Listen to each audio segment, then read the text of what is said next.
Poona pact समझौते के बावजूद अंबेडकर ने गांधी जी के लिए कहा था, मैं उन्हें महात्मा कहने से इनकार करता हूं। सितंबर 24, 1932 में आज ही के दिन महात्मा गांधी और बी आर अम्बेडकर के बीच भारी मतभेद और लंबे विवाद के बाद ऐतिहासिक पूना पैक्ट का समझौता हुआ था।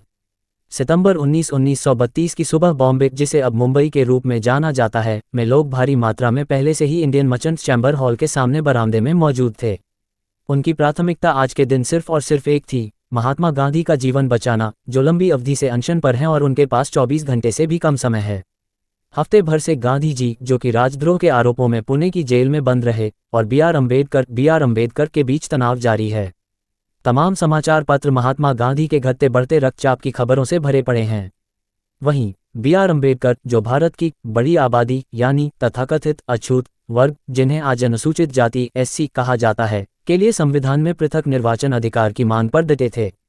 मगर गांधी जी का तर्क था कि ऐसा कोई कानून तथाकथित अछूतों को न्याय दिलाने की मुहिम को कमजोर ही करेगा। ब्रिटिश सरकार का सांप्रदायिक पंचाट था विवाद का कारण। इस पूरे घटनाक्रम की नींव में था औपनिवेशिक ब्रिटिश सरकार का सांप्रदायिक पंचाट। अगस्त 16, 1932 को ब्रिटिश प्रधानमंत्री रेमजे मैकडॉनल्ड ने सांप्रदायिक पंचाट या सांप्रदायिक निर्णय कम्युनल अवार्ड और मैकडॉनल्ड अवार्ड की घोषणा की थी। यह अंग्रेजों द्वारा भारत में अपनाई गई फूट डालो और राज करो की नीति का ही एक दूसरा उदाहरण था।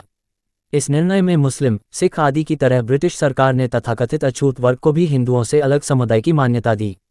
लेकिन महात्मा गांधी ने अछूतों को हिंदुओं से पृथक समुदाय की मान्यता का कड़ा विरोध किया था। लेकिन ब्रिटिश प्रधानमंत्री रेमजे मैकडॉनल्ड ने गोलमेज सम्मेलन में डॉक्टर बी आर अम्बेडकर द्वारा प्रस्तुत किए गए तथ्यों और तर्कों को उचित मानते हुए अछूतों को पृथक निर्वाचक मंडल सहित 2 मतों का अधिकार प्रदान किया।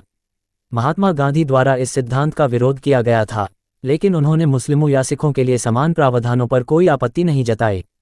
उन्होंने 18 अगस्त को तत्कालीन ब्रिटिश PM रेमजे मैकडॉनल्ड को लिखा, मुझे अपनी जिंदगी को दांव पर लगाकर इस निर्णय का विरोध करना है। मैं उनके जरा से भी वैधानिक अलगाव के खिलाफ हूं।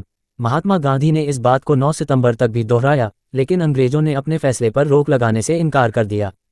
दलितों के हितैषी बी आर अम्बेडकर ने कहा कि वह गांधी की खातिर एक जायज मांग का बलिदान नहीं करेंगे, खासकर जब कोई वैकल्पिक प्रस्ताव पेश नहीं किया गया था।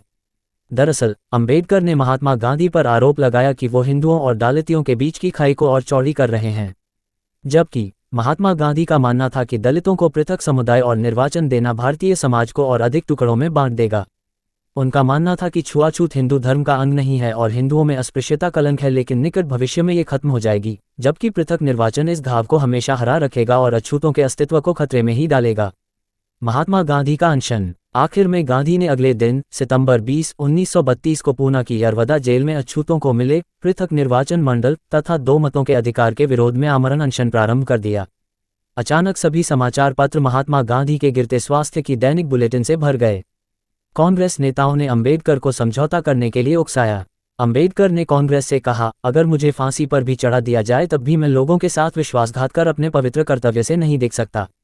अम्बेडकर को कांग्रेस के नेताओं ने एक द्विस्तरीय प्रणाली का प्रस्ताव दिया, एक प्राथमिक चुनाव जहां केवल दलित वोट देंगे और एक माध्यमिक चुनाव जहां हर कोई पात्र होगा।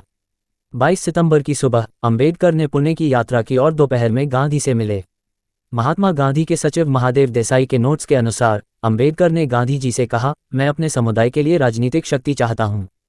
हमारे जीवित रहने के लिए यह बेहद आवश्यक है, लेकिन इसमें एक अड़चन थी। अम्बेडकर चाहते थे कि प्राथमिक चुनाव प्रणाली 1 दशक के बाद स्वतः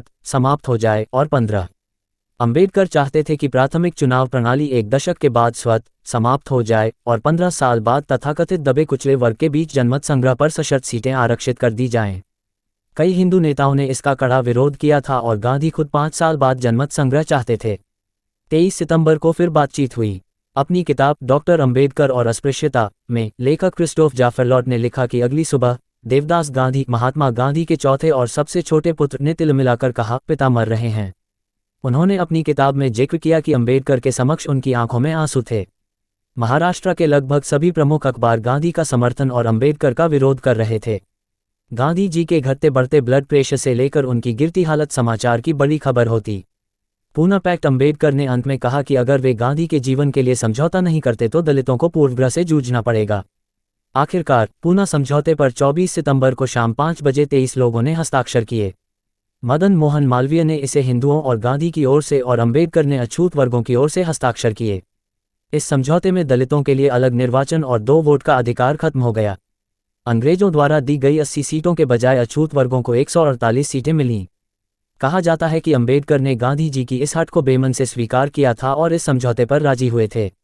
बी.आर. अंबेडकर ने इस समझौते पर हस्ताक्षर करते समय गांधी जी से कहा था, यदि आप अछूत वर्गों के कल्याण के लिए पूरी तरह से खुद को समर्पित करते हैं तो आप हमारे नायक बन जाएंगे।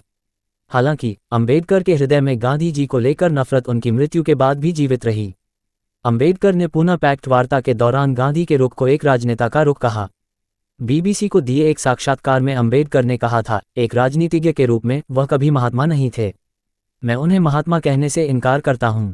कांशीराम ने कहा था, चमचा युग की शुरुआत पूना पैक्ट का अछूत समाज के बड़े नेताओं ने विरोध किया था।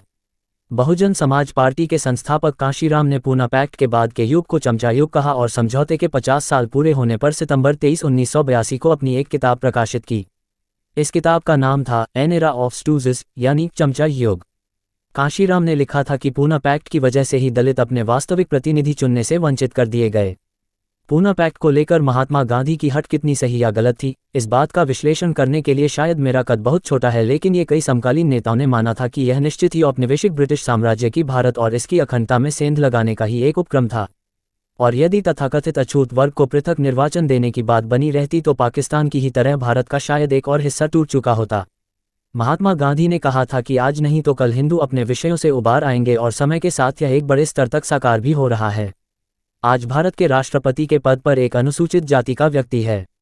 राजनीति से लेकर कई प्रमुख संस्थाओं में बिना किसी पृथक निर्वाचन के ही अनुसूचित जाति का प्रतिनिधित्व है। यह नहीं कहा जा सकता कि अस्पृश्यता भारत के समाज से पूर्ण रूप से गायब हो गई हो, लेकिन ये जन चेतना लोगों के बीच जरूर पैदा हुई है कि हिंदुओं के बीच अस्पृश्यता एक कलंक है और इससे आज नहीं तो कल लेकिन हिंदू ही मिलजुल कर उभरेंगे। पूना पैक्ट का नतीजा पूना पैक्ट के अंबेडकर के लिए भी व्यक्तिगत तौर पर कई सकारात्मक परिणाम हुए। इसने पूरे भारत में वंचित वर्गों के नेतृत्व को सशक्त रूप से उनके नाम कर दिया।